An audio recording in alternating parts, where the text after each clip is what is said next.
It's so hot, it's really hot. But there is an upside to the Indian summer.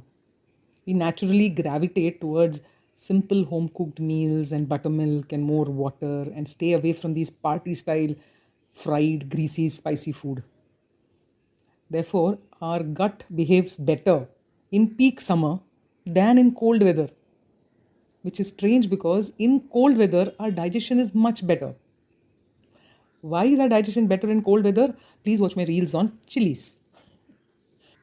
Now, to wake up our appetite and digestion, we need tangy, sour foods. But the problem is, most tangy and sour foods are heaty. They have a heating effect on the body. Yes, heaty and cooling foods exist, and this is not just an Ayurveda belief. Most Eastern civilizations believe in this.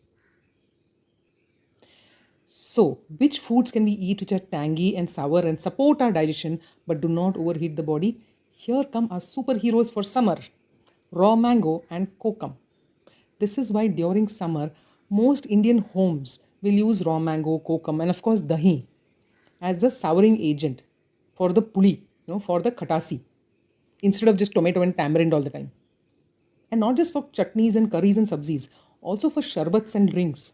We have raw mango ka aam panna, and we have kokum used to make kokum sharbat and sol kadi. Kokum is what gives that characteristic flavor to kala kata. The one we have with the ice gola, the kala kata ka flavor comes from kokum.